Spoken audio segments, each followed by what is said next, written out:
मसूरी में भाजपा का 3 दिवसीय चिंतन शिविर शुरू। मुख्यमंत्री धामी ने किया शुभारंभ। शिविर में राज्य के विकास में लिए रोड मैप किए जाएंगे तैयार। पिथौरागढ़ के धारचूला में भीषण अग्निकांड। देर रात अचानक 15 दुकानों में लगी आग। करोड़ों का सामान जलकर खाक। कोई हताहत नहीं।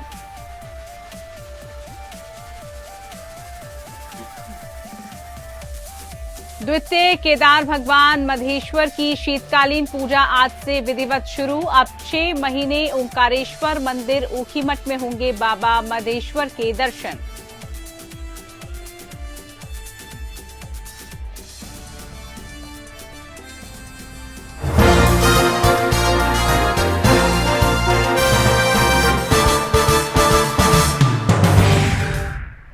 नमस्कार, स्वागत है आप सभी का उत्तराखंड न्यूज लेकर। आपके साथ मैं हूं पूजा कविया गोमा। खबरों में सबसे पहले बात, मसूरी लाल बहादुर शास्त्री प्रशासकीय अकादमी में आयोजित 3 दिवसीय चिंतन शिविर का मुख्यमंत्री पुष्कर सिंह धामी ने शुभारंभ किया।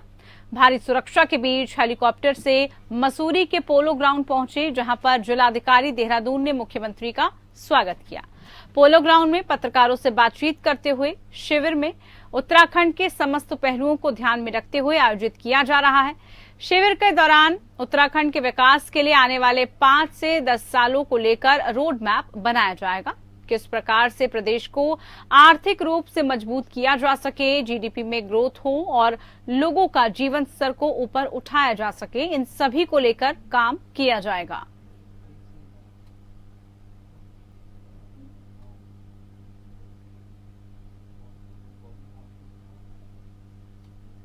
जैसे पुराने समय में लखनऊ में मॉडल बनता था, लखनऊ में उत्तर प्रदेश के संयुक्त रूप से जब हम लोग वहाँ थे तो वहीं से योजनाएं बनती थी। अब केवल देहरादून बेस्ड न बने बल्कि हमारे सीमावर्ती क्षेत्रों में बने और सबकी जवाबदेही तय हो और जो मूल्यांकन हो वो इस बात पर हो कि कितने रिजल्ट निकले हैं, कितना किसने परफॉर्म किया है, किसने अच्छा काम किया है, आउटपुट दिया है।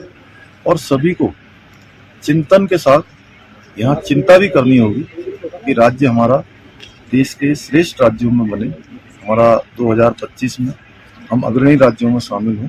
उसके लिए लगातार 3 दिवसीय यहाँ पर चिंतन चलेगा और इस चिंतन से मेरा मानना है कि निश्चित रूप से अमृत निकलेगा और इस अमृत से हमारा उत्तराखंड आगे बढ़ेगा। चलिए, ज्यादा जानकारी के लिए संवाददाता हमारे साथ ज्ञानेंद्र तिवारी जुड़ चुके हैं। ज्ञानेंद्र, चिंतन शिविर शुरू हो चुका है। तमाम मुद्दों को लेकर, जनता से जुड़े मुद्दों को लेकर चर्चा इसमें की जाएगी। क्या जानकारी शिविर से जुड़ी हुई? देखिए, मसूरी में ये चिंतन शिविर का आयोजन किया गया है। मुख्यमंत्री समेत तमाम जो मंत्री हैं, विधायक हैं और जो अधिकारी हैं राज्य के, वो इसमें शिरकत कर रहे हैं। खासतौर पे देखा जाए विकास को लेके इसमें चर्चा किया जा रहा है। जो लक्ष्य रखा गया है राज्य के अंदर 2025 तक जो मिशन रखे गए हैं उनको कहीं ना कहीं धरातल पे लाए जाने को लेके जो रोड मैप तैयार किया जा रहा है उसको किस प्रकार से किया जाना है, क्या क्या उसमें दिक्कतें आएंगी और किस प्रकार से उसे आगे बढ़ाया जाना है। खासतौर पे देखा जाए जो उत्तराखंड की भौगोलिक परिस्थितियां हैं, पर्यटन और कहीं ना कहीं पर्यावरण के दृष्टि से यहाँ और भी क्या चीजें विकसित की जा सकती हैं, चारधाम जो क्षेत्र हैं उन्हें और कैसे डेवलप किया जा सकता है, तीर्थाटन और चारधाम पर्यटन, ये तमाम ऐसे विषय हैं उत्तराखंड के जिससे कि रेवेन्यू का एक संसाधन है और जो उत्तराखंड के विकास की और देखा जाए तो आर्थिकी की रीढ़ की हड्डी मानी जाती है। इन चीजों को और कैसे डेवलप किया जा सका, इसके अलावा कई ऐसे विषय हैं जिनको लेकर चर्चाएं की जा रही है। विशेष तौर पे पलायन को रोका जाए, बाहर जो लोग रहते हैं उत्तराखंड के उन्हें किस तरह से उत्तराखंड से जोड़ा जाए, तमाम पहलुओं पे जो चर्चाएं हैं वो किया जा रहा है। जी ठीक है ज्ञानेंद्र, रहिएगा आप हमारे साथ। फिलहाल जो जानकारी आपने दी उसके लिए शुक्रिया। तो इधर सोमवार को सीएम धामी की अध्यक्षता में कैबिनेट बैठक का आयोजन किया गया, जिसमें 18 प्रस्ताव पर मुहर लगी। आपको बता दें कि महिला और पुरुष की सजा आहर्ता की गई है। एक महिला पहले 14 से 16 साल की सजा पूरी करने के बाद छोड़ी जाती थी, जबकि पुरुष 16 से 18 साल की सजा पूरी करने के बाद छोड़ा जाता था। लेकिन अब पुरुष को 14 से 16 साल की सजा पूरी करने के बाद छोड़ा जा सकेगा। नए प्रावधान के मुताबिक ये निर्णय लिया गया है। संवाददाता ज्ञानेंद्र तिवारी हैं हमारे साथ। ज्ञानेंद्र, कैबिनेट में कई अहम मुद्दों को लेकर चर्चा की गई, क्या कुछ जो मुद्दे रहे, विषय रहे, किन किन पर चर्चा की गई, बताइए। देखिए, कैबिनेट में कई अहम बिंदु आए और ऐसे में देखा जाए तो 18 प्रस्ताव पे जो मोहर है वहाँ यहाँ लगी है। खासतौर पे देखा जाए जिस तरीके से 29 तारीख से राज्य का शीतकालीन जो सत्र है उसका आयोजन किया जाना है। शीतकालीन सत्र में अनुपूरक बजट पास होना है और इस कैबिनेट की बैठक में अनुपूरक बजट जो है वो कहीं ना कहीं उसे अनुमति दी गई है। खासतौर पे देखा जाए कहीं ना कहीं जिस तरीके से राज्य सरकार ने जो सजा का प्रावधान है उसे संशोधन करने का काम किया है। जो उम्र कैद होती थी उसमें संशोधन है महिला पुरुष दोनों कैदियों के लिए। और ऐसे में देखा जाए जिस तरीके से सबसे बड़ा जो फैसला है वो कहीं ना कहीं जिस तरीके से राज्य के अंदर जो शीतकालीन सत्र है उसको लेके है, सत्र को लेके विशेष तौर पे कई जो अनुपूरक बजट को एक मोहर लगी है। इसके अलावा कहीं ना कहीं कैबिनेट के अंदर शीतकालीन सत्र को लेके तमाम ऐसे प्रस्ताव हैं जिनको पास किए गए हैं। खासतौर पे देखा जाए कई ऐसे प्रस्ताव रहेंगे सत्र के अंदर जिनको की कैबिनेट में मंजूरी दी गई है। तो कुल मिला के देखा जाए तो 18 फैसलों में से ये अहम फैसले देखने को मिले। जी बिल्कुल, 18 फैसलों पर मोहर लगी, ये फैसले अहम रहे। बहुत शुक्रिया ज्ञानेंद्र आपका तमाम जानकारी पहुंचाने के लिए। तो बात अब मसूरी की, जहां पर आज से शुरू हुए सरकार के चिंतन शिविर को लेकर वित्त मंत्री प्रेमचंद अग्रवाल ने कहा कि इस चिंतन शिविर में जो मंथन होगा उस मंथन से उत्तराखंड राज्य आगामी वर्षों में विकास के पथ पर आगे बढ़ेगा और यही चिंतन से ही उत्तराखंड के मील का पत्थर साबित होगा। वित्त मंत्री प्रेमचंद अग्रवाल ने कहा कि 3 दिन तक चलने वाले इस चिंतन शिविर में सरकार और शासन के अधिकारी विकास के परियोजनाओं पर मंथन कर रहे हैं। उत्तराखंड राज्य के लिए कौन सी परियोजना जरूरी है, उसका रोड मैप क्या होगा और कैसे उस योजना पर आगे बढ़ा जा सकता है, इन सभी चीजों को लेकर विचार विमर्श हो रहा है। देखिए, माननीय मुख्यमंत्री जी का जो एक मानना है कि 25 वर्ष होने पे यानी कि 2025 में जब हम 25 वर्ष के होंगे उसमें हमारा उत्तराखंड पूरे देश का सर्वश्रेष्ठ राज्य के रूप में विकसित होके आगे आए, तो हम सभी लोग उसमें मसूरी में जो मंथन शिविर हो रहा है उसमें हम लोग बैठ रहे हैं। अधिकारियों के साथ बैठना होगा, माननीय मुख्यमंत्री जी के अलग अलग सत्रों में बातचीत होगी और सभी माननीय मंत्रियों से अपेक्षा की गई है अपना अगला रोल मैप वो दिखाएं, बताएं। तो वो सब कार्यक्रम हमारा 22, 23, 24 में होने वाला है। और मुझे लगता है आने वाले जो उत्तराखंड के बारे में हम लोग जो सोच रहे हैं ये एक मील का पत्थर, ये मंथन शिविर शामिल। वहीं पूर्व सीएम त्रिवेंद्र सिंह रावत ने छावला केस में आरोपियों को बरी किए जाने के विरुद्ध पुनर्विचार याचिका दाखिल करने को मंजूरी देने हेतु दिल्ली के उपराज्यपाल का हार्दिक आभार किया। पूर्व मुख्यमंत्री ने कहा कि उत्तराखंड की बेटी को न्याय दिलवाने और दोषियों को कठोरतम सजा मिले ये सुनिश्चित करने हेतु हमारी सरकार हर संभव प्रयास करेगी। वहीं त्रिवेंद्र सिंह रावत ने राज्यसभा सांसद अनिल बलूनी की जमकर तारीफ की। देखिए, न्याय तो अवश्य मिलेगा क्योंकि हर कोई ये समझ रहा है, पूरा देश उस निर्णय से हतप्रभ है। ये आखिर क्या हो गया, आखिर उस लड़की की हत्या किसने की और उसको क्यों नहीं न्याय मिला। इस संबंध में मैं अनिल बलूनी जी, हमारी बातचीत हुई। मैं कुछ अधिवक्ताओं के साथ और जो लोग डॉक्टर बछेती, योगिता बयाना जो शुरू से इस परिवार के साथ खड़े हैं उन सब के साथ हम लोग बैठे थे। मैं अनिल बलूनी जी का बहुत धन्यवाद करना चाहूँगा कि उत्तराखंड की बेटी के लिए उन्होंने ठोस पहल की है। जनता तो साथ में है ही, लेकिन जो पुनर्विचार याचिका के लिए उन्होंने जो प्रयास किया वो बहुत ही सराहनीय प्रयास है। इसके लिए मैं उनको बहुत सराहना भी करूंगा और उनको अपनी शुभकामनाएं भी दूंगा। उत्तराखंड सरकार के शिक्षा मंत्री डॉक्टर धन सिंह रावत ने अशासकीय विद्यालयों में शिक्षकों की भर्तियों में हो रही गड़बड़ियों पर सफाई देते हुए कहा कि सरकार का काम भर्ती प्रक्रिया शुरू करना है, न कि भर्तियों पर रोक लगाना है। आपको बता दें कि आसपास के विद्यालयों में शिक्षकों की हो रही नियुक्तियों को लेकर कई शिकायतें सरकार को मिल रही हैं, जिसमें गड़बड़ियां और नियुक्ति प्रक्रिया में धांधली करने की शिकायत प्राथमिकता पर है। देखिए, जितने भी हमारे अशासकीय स्कूल हैं उनमें ऐड सरकार देती है और सरकार की तरफ से कहीं भी ये नहीं कहा गया है कि भर्ती मत करिए। सरकार ये कर रही है कि नियुक्तियां पारदर्शी कैसे हों, और दूसरा सरकार ने कहा है कि वहाँ कुल कितने बच्चे पढ़ रहे हैं उस अनुपात पे वहाँ टीचर दिए जाएंगे।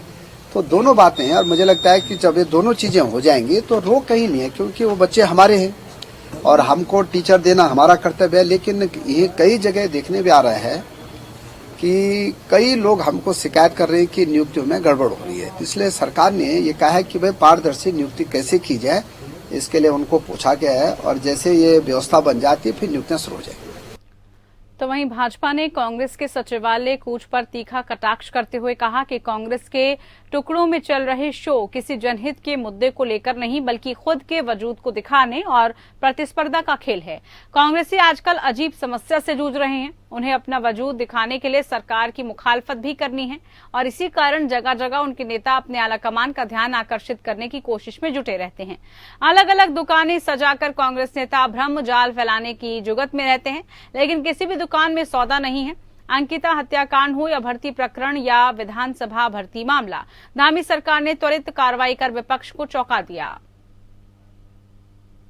देखिए, कांग्रेस नेतृत्व विहीन है, उसका कोई नेता नहीं है, नंबर एक बात। दूसरी बात है, कांग्रेस की कोई नीति नहीं है। तीसरी बात, उनकी नीयत भी साफ नहीं है। न नेता है, न नीति है, न नीयत है। इसलिए कांग्रेस के विषय में मुझे लगता है कि मेरा बहुत ज़्यादा कहना बहुत उचित नहीं होगा। लेकिन कौन है नेता कांग्रेस पर आज की डेट में? एक नेता कुछ करता है, दूसरा नेता उसको खंडन करता है। तो प्रीतम सिंह जी के विषय में या किसी भी नेता के विषय में मुझे लगता है कि कहना बहुत ज़्यादा व्यावहारिक नहीं है। कांग्रेस समाप्ति के कगार पर है। पौड़ी खेल विभाग के तत्वाधान में कंडोलिया मैदान में मंगलवार से 3 दिवसीय राज्य स्तरीय वॉलीबॉल प्रतियोगिता शुरू हो गई। प्रतियोगिता में प्रदेश के सभी जिलों की टीमों समेत कुल 14 टीमें हिस्सा ले रही हैं। मंगलवार को विधायक पौड़ी राजकुमार पौड़ी ने प्रतियोगिता का शुभारंभ करते हुए खेल विभाग के प्रयासों की सराहना की। उन्होंने कहा कि इस प्रकार के आयोजनों से खिलाड़ियों को अपनी प्रतिभा दिखाने और आगे बढ़ने के अवसर मिलते हैं। वहीं प्रतियोगिता में अपनी टीम लेकर पहुंचे महाराणा प्रताप स्पोर्ट्स कॉलेज के खेल प्रभारी प्रदीप कुमार कौशल ने कहा कि पौड़ी जिले के रिखणी खाल क्षेत्र के कई वॉलीबॉल के खिलाड़ी अंतर्राष्ट्रीय स्तर तक निकले हैं। खेल विभाग की एक अच्छी पहल है। इसमें वॉलीबॉल को प्रमोट करने के लिए इन्होंने राज्य स्तरीय वॉलीबॉल प्रतियोगिता का आयोजन किया है। इसमें ऐसा नहीं कि पौड़ी में वॉलीबॉल नहीं होता था। पहले एक वॉलीबॉल यहाँ एक रिखड़ी खाले की जगह है जिसमें वॉलीबॉल के अच्छे राष्ट्रीय अंतर्राष्ट्रीय खिलाड़ी निकले हैं। ऐसा नहीं वॉलीबॉल पौड़ी में नहीं है, लेकिन अब ये थोड़ा सा क्रिकेट और फुटबॉल और वॉलीबॉल की सुविधाएं न होने के कारण यहाँ थोड़ा सा वॉलीबॉल कम हुआ है। बहुत अच्छा शुभ अवसर है कि पौड़ी में जो है इस तरह का जो वॉलीबॉल प्रतियोगिता आयोजित की गई है, इसके लिए मैं खेल विभाग को बहुत बहुत बधाई और धन्यवाद देता हूं कि उन्होंने इस तरह का आयोजन पौड़ी में करवाया है। इसमें जो है पूरे हमारे उत्तराखंड राज्य की जो है सभी टीमें, सभी जिलों से 13 जिलों से 13 टीमें हैं और एक टीम मेरे को लगता है स्पोर्ट्स कॉलेज की है। तो इस तरह की जो आयोजन है ये बहुत अच्छा है और मैं शुभकामनाएं देता हूं सभी प्रतिभागियों को और बहुत बहुत बधाई देता हूं कि ये सब लोग जो है अपने अपने खेल में जो है उत्कृष्ट स्थान प्राप्त करें और इनका भविष्य उज्जवल हो, ऐसी मेरी भावना है। बात अब पिथौरागढ़ की, जहां पर धारचूला में अचानक 12 से 15 दुकानों में आग लग गई, जिससे पूरे क्षेत्र में हड़कंप मचा। लेकिन गनीमत ये रही कि इस अग्निकांड से कोई जानमाल का नुकसान नहीं हुआ। अग्निकांड होने की वजह शॉर्ट सर्किट बताया जा रहा है।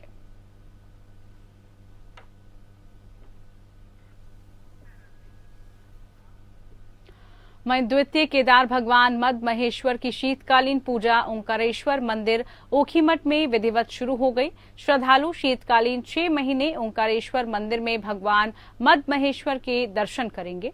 दूसरी तरफ भगवान मद महेश्वर की चल विग्रह उत्सव डोली के कैलाश से ओखीमठ आगमन पर आयोजित त्रिदिवसीय मद महेश्वर मेले की अंतिम भजन संध्या में जागर सम्राट प्रीतम भरतवाण के भजनों की धूम रही, जिनका दर्शकों ने देर रात तक भरपूर आनंद उठाया।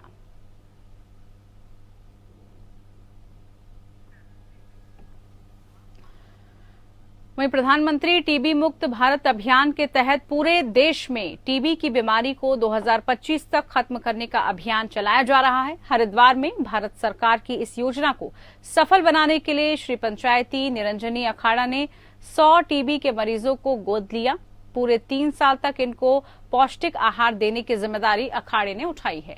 इसके साथ ही अखाड़े के सचिव और अखिल भारतीय अखाड़ा परिषद के अध्यक्ष महंत रविचंद्रपुरी ने लोगों से अपील की कि सभी एक टीबी के मरीज की जिम्मेदारी उठाएं, जिससे 2025 तक टीबी की बीमारी भारत से खत्म हो सके।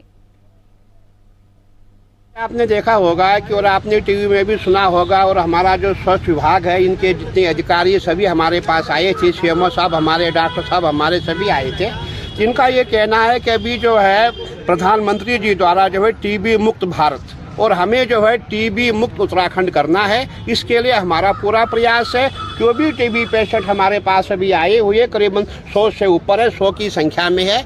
इनको दवाई जो है सरकार के द्वारा दी जाती है, परंतु इनको जो खाने पीने की जो चीज़ें हैं जिनसे इनका जो शरीर पुष्ट हो जाए, दाल आदि दी जाए, ताकि वो जो बीमारी है जल्दी इनकी बीमारी दूर हो जाए। इसीलिए जो ये अभियान जो है शुरू किया गया है, और इसमें जो खाने पीने की जो वस्तु है उनको दी जा रही है।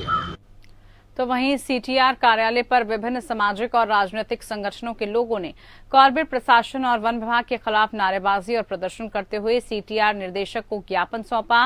राज्य आंदोलनकारी और उत्तराखंड परिवर्तन पार्टी के प्रधान महासचिव प्रभात ध्यानी ने बताया कि कुछ दिन पहले कालागढ़ टाइगर रिजर्व की मंदाल रेंज के अंतर्गत मरचूला बाजार में एक बाघ आने के बाद वन कर्मियों ने हवाई फायरिंग की गई थी, जिसमें बाघ को छर्रे लगने की वजह से उसकी मौत हो गई थी। इस मामले में विभाग ने वनकर्मी धीरज सिंह रावत के खिलाफ मुकदमा दर्ज करने पर कार्रवाई की है।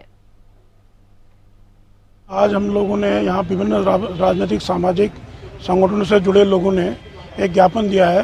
बीते दिनों मरचूला के अंदर एक जो नरभक्षी बाघ को वन विभाग की टीम ने मारा, उसके एक जो कर्मी थे धीरज सिंह रावत, उसको कालागढ़ वन प्रभाग ने और कॉर्बेट टाइगर रिजर्व ने उसके खिलाफ मुकदमा दर्ज कर उत्पीड़नात्मक कार्रवाई की जा रही है, बजाय सम्मानित करने की। हमारी मांग है कि उनको धीरज सिंह रावत सहित पूरी टीम को सम्मानित किया जाए, उनको प्रमोशन दिया जाए, और जो जंगली जानवरों के लगातार हमले हो रहे हैं आबादी क्षेत्रों के अंदर, उनको रोका जाए।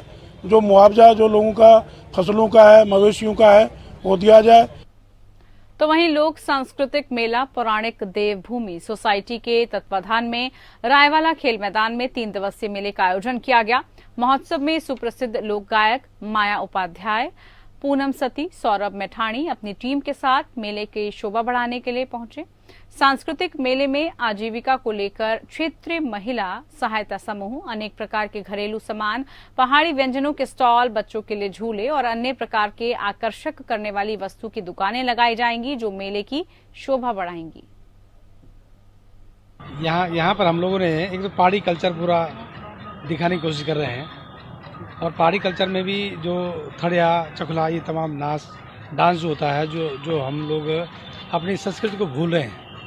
मैं तो धन्यवाद देना चाहूँगा अपने भाई सुमन दसवाना को, जो प्रत्येक मेरे समझ से 15-16 साल से लगातार इसको करते आ रहा है, और हमारे पहाड़ वासियों को उनकी पुरानी चीज़ें याद दिला रहा है। जैसे पहाड़ी व्यंजन हम लोग जो अपने गाँव में करते थे, चाहे अरसे हैं, चाहे रोटाने हैं, चाहे कोई दूसरी चीज़ें हैं, तो सबका हम लोग यहाँ लोगों को खिलाएंगे भी, और उसका प्रमोशन भी यहाँ पर करेंगे, ये मेरा कहना है। हमारी महिलाएं हैं, अचार बनाती हैं और हैंडीकैप का सारा सामान वो बनाती हैं, और आज जो है नर्सरी लगाई गई है, और महिलाएं चूड़ियाँ बना रही हैं, और उसमें आपका नमकीन है, अचार है, पापड़ है।